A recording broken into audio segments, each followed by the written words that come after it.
I was scraping caked red mud off the bottom of my boot when I saw the envelope. Pale cream, thick paper, sharp corners, with no return address. That alone made my stomach clench. I don't get mail out here unless something's gone terribly wrong. I opened it with my pocket knife, still half focused on the radio static coming from the ranger cabin's porch.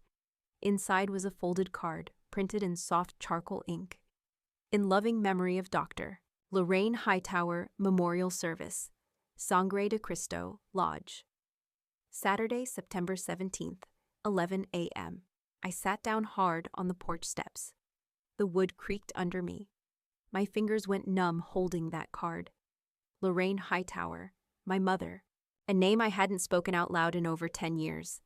My name is Dana Hightower. I'm 38 years old.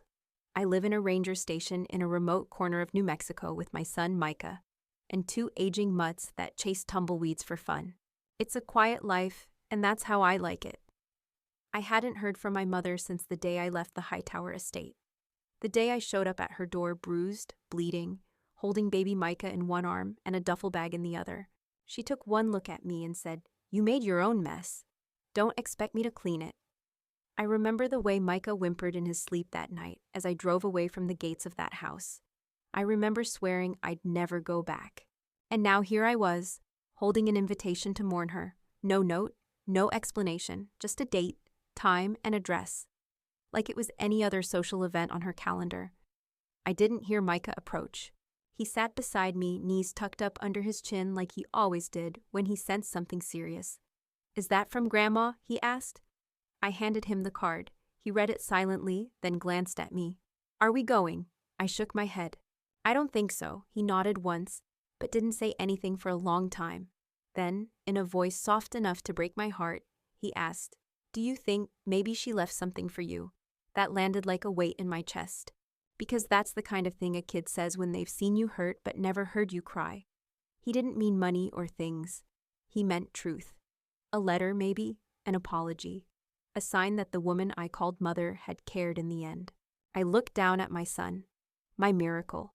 The reason I left, and the only reason I ever might go back. I folded the card and put it in my pocket.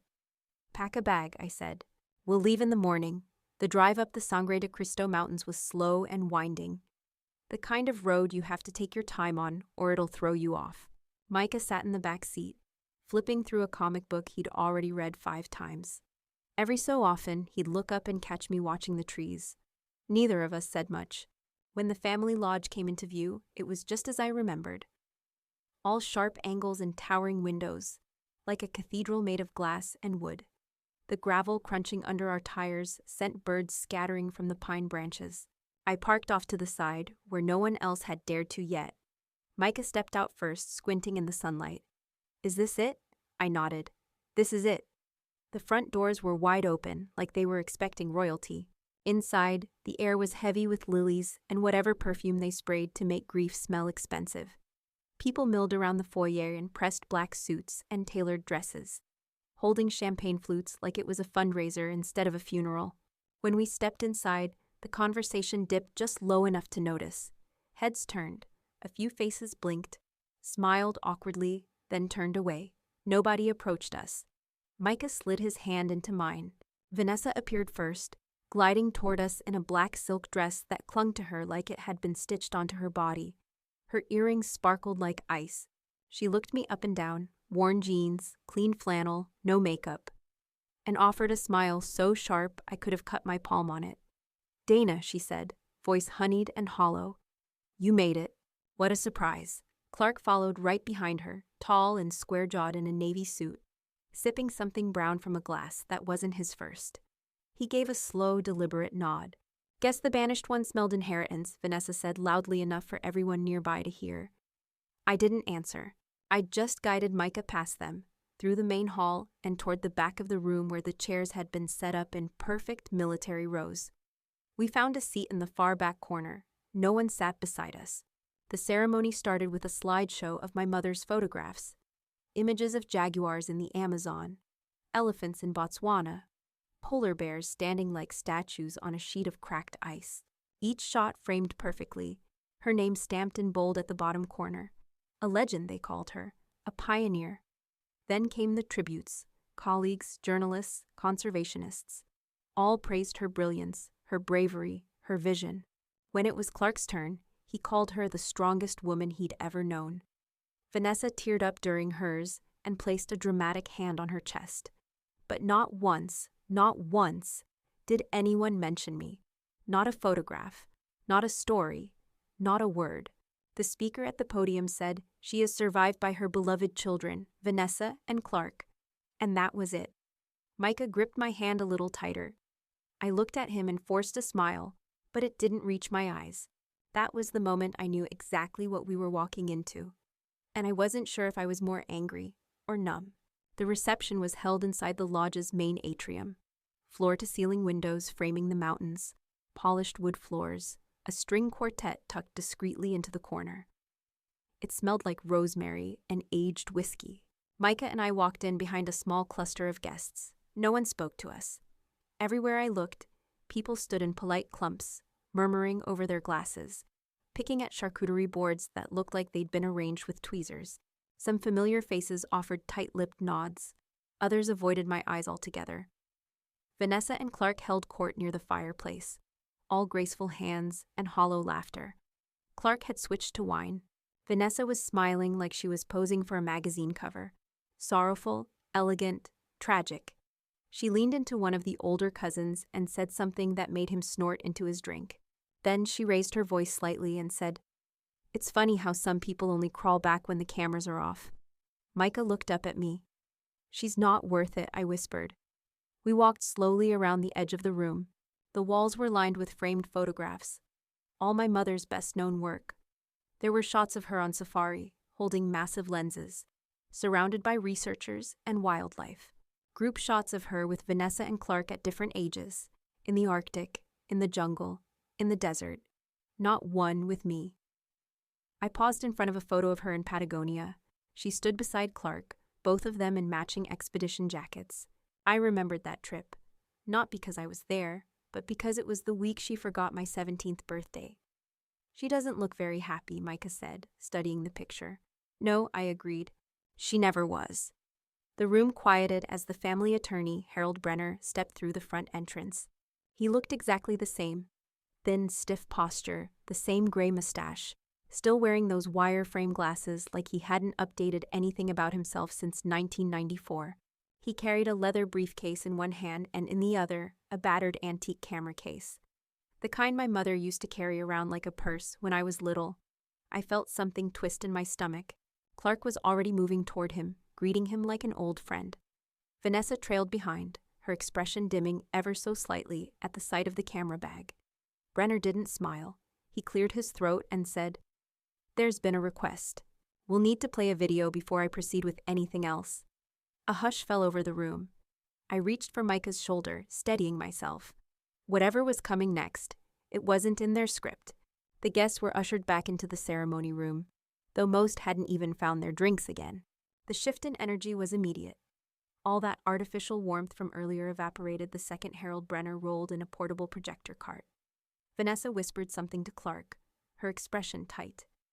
He shrugged, clearly annoyed. I followed behind everyone with Micah at my side. We took the same seat we had before, tucked in the back like we didn't belong. Brenner stood at the front beside the screen, adjusting the height of the projector with methodical care. "Doctor, Hightower made this recording 6 months ago," he said. Her instructions were very specific. "This video is to be viewed before any estate matters are discussed." Vanessa scoffed, arms crossed. "Can we at least get some context?" "Why the drama?" Brenner looked at her over his glasses. "You'll find the context. Is the video itself." Then the lights dimmed, the screen flickered, and suddenly, there she was. My mother. She sat in her studio, the one with the red brick wall and all the light. She wore a plain gray sweater and no makeup, not even her signature lip color. Her hair, still streaked with silver, was pulled back into a loose bun. She looked older than I remembered, smaller. "Hello," she said softly. Then a long pause. "I don't know who all will be watching this. Likely my children, some of my colleagues. Harold, of course." Her lips pressed into a line. "I suppose I'll start with the truth. Or at least, my version of it. Micah sat perfectly still beside me, hands folded in his lap. I failed Dinah, she said. There's no spinning it. No excuse elegant enough to soften what I did. The room stayed completely silent. She came to me 10 years ago, bruised, broken, carrying a child and nothing else, and I turned her away. Her eyes glistened, but she didn't wipe them. I told myself it was to protect her, that she needed to learn how to stand on her own, but that was a lie. I turned her away because I was angry at how her life diverged from the one I imagined for her. Her voice cracked, just a little. She was the wild one, you know, always climbing trees, naming every bird before she could spell her own name. She had her father's eyes, and she loved the land the way I loved a lens, fiercely and without apology. Vanessa shifted uncomfortably. Clark stared straight ahead. I was ashamed, my mother said. Ashamed that I let my pride cost me a daughter. I pretended it was her who walked away, but the truth is, I slammed the door first. She reached off screen, pulled the old camera case into her lap. I found out later, she said, that Dana had been sending things for years. Letters, supplies, money sometimes. She used Eli, the old tracker from Taos, to get things to me discreetly. I never answered, not once. My throat burned.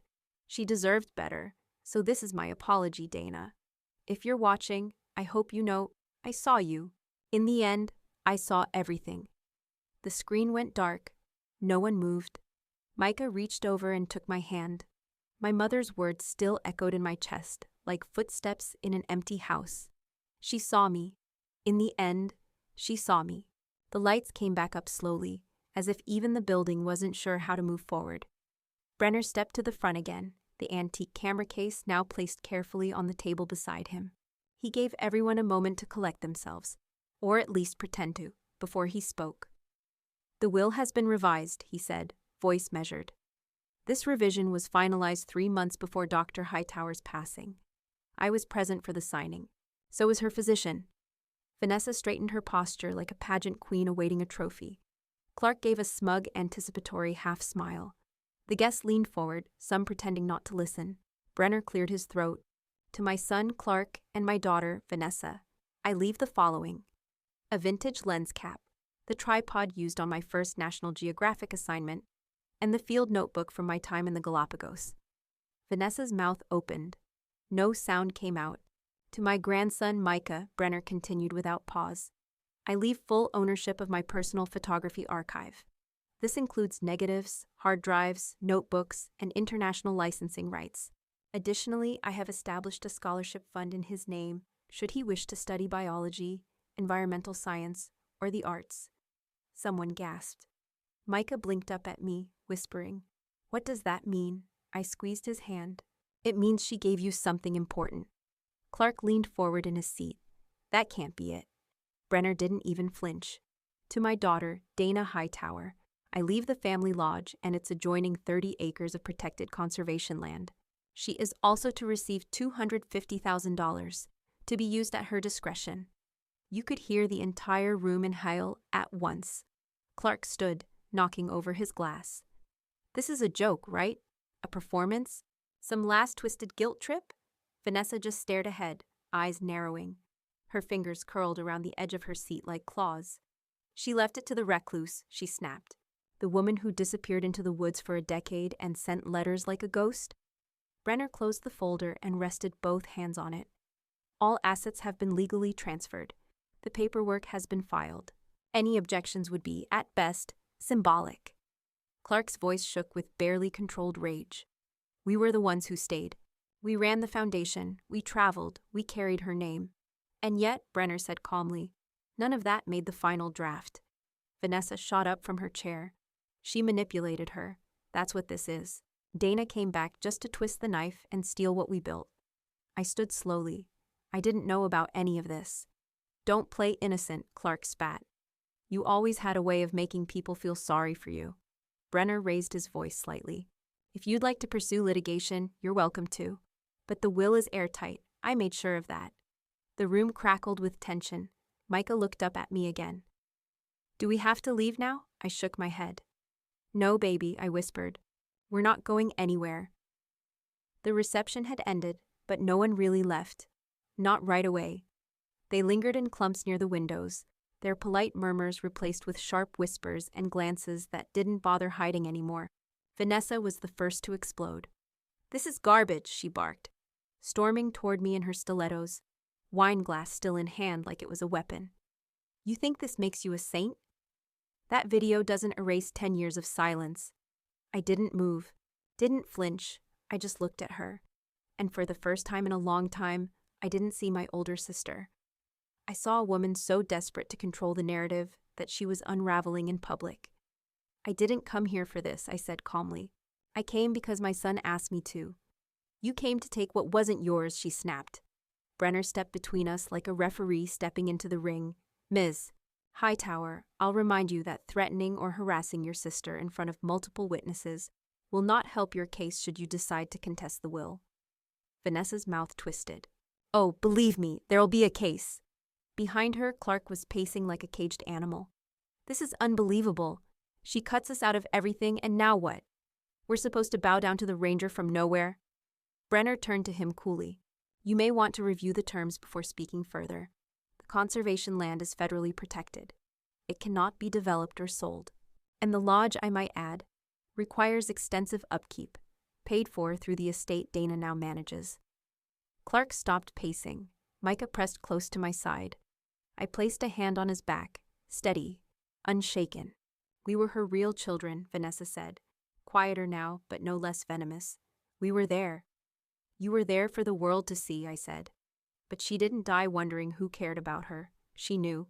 And so do you." Vanessa's wine glass cracked slightly in her grip. She tossed the last sip back like she needed the courage, then stormed out, heels clicking against the wood floor. Clark followed, but not before throwing one last glare in my direction. "This isn't over," Brenner let out a breath. "Actually, it is." One by one, the guests made excuses and filtered out, some embarrassed, some stunned, none offering condolences. By the time the room emptied, only a few stragglers remained, chatting awkwardly near the coat rack. Even they left without saying goodbye. I looked at Micah. His eyes were wide, but not scared, just absorbing. "They're mad," he said. "Yeah," I nodded. "They are." "Because it wasn't about the money." "No," I said softly. "It was about being seen." Brenner approached with the camera case, offering it without a word. I took it. It was heavier than I remembered. Or maybe I was just finally ready to carry it. The room was empty now. No more guests, no more tension. Just the quiet hush that settles after something big has broken. I stood alone for a moment, watching the light shift through the windows. Micah had gone upstairs to explore, curiosity finally replacing the heaviness of the morning. The quiet wasn't heavy now. It felt different, like the house had exhaled. I walked slowly to the far corner of the living room, past the fireplace and the faded rug, to the chair that had been in every photo I was never in. It was still there, worn brown leather, creased where her elbows used to rest, a small tear on the left arm she always meant to fix. The footstool sat in front of it like it had been waiting. Next to it, a side table covered in dust and 3 smooth stones. River rocks, probably from one of her travels. I lowered myself into the seat. The leather gave beneath me, familiar and foreign all at once. I ran my fingers along the armrest, tracing the seam with my thumb. This chair had always been off limits growing up. "Mom's spot," Vanessa used to say. "Don't touch her things." But now she wasn't here to guard it anymore. And I wasn't a child waiting for permission. I leaned back and looked out the massive window behind it. The valley spread below in layers of green and gold, late summer light casting long shadows across the treetops. You could see forever from here. Maybe that's why she loved this chair so much, because it let her look far beyond whatever was in front of her. My hand rested on the worn leather. My throat felt tight, but I didn't cry. "I forgive you," I whispered. The words came out softer than I expected, not cracked or angry, not loaded with anything, just honest. It didn't fix everything. It didn't erase 10 years of silence or the ache of being cast out. But it was enough. Enough to breathe. Enough to let go. From the hallway, I heard soft footsteps. Micah leaned against the doorframe, his hair a little mussed from exploring. He didn't say anything, just gave me a quiet nod, like he understood. And somehow, he did. The house didn't feel haunted anymore. It felt like hours now. 3 weeks later, life had changed in ways that were hard to put into words. Micah and I were still at the lodge. Only now it wasn't a visit. It was home. The mornings were slow and quiet. The kind where birdsong filtered through open windows and coffee stayed hot long enough to be enjoyed. The silence wasn't empty anymore. It was calm, settled. Like the land around us had decided we belonged. Micah had claimed the old photo studio almost immediately. The place that once held tripods and darkroom trays was now filled with art supplies and half-finished sketches. He'd set up a folding table near the biggest window and spent hours there, pencil in hand, tongue poking out in concentration as he drew hawks, foxes, deer, anything he spotted outside. He was thriving, and I was healing, quietly but steadily. That afternoon, I was sitting on the porch when the mail truck rumbled up the gravel path. The driver, a young guy who looked barely old enough to rent a car, waved as he handed me a single, weathered envelope. No return address, just my name. The handwriting made me pause. It was shaky but familiar. My heart skipped.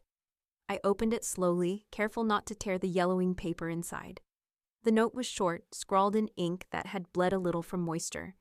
Dana, she figured it out. Not right away, maybe not even until a year or two ago. But she knew it was you sending the supplies. I saw her cry once, the day she read the first note you tucked inside that box of gloves. She never said much after, just kept every package and every letter. All of it still here. She carried that truth until the end. Eli, I read it twice, then a third time. My throat tightened as I folded the letter back into the envelope. I hadn't heard from Eli in years. Not since I paid him to deliver the first package up the back trail. No questions asked. He'd never once asked me why. He just made sure it got there. I stood slowly, walked to the edge of the porch, and looked out over the valley. Micah sat in the grass, sketchpad in his lap, completely absorbed in his drawing. She saw me in the end, I whispered. Not with fanfare, not with fan mail or headlines or a tearful reunion. But she saw me. She knew I was there, even when I didn't ask for anything in return. Micah looked up at me and smiled. That was enough. I tucked the envelope into my jacket pocket and stepped down from the porch, barefoot on cool earth, walking toward my son, and whatever came next.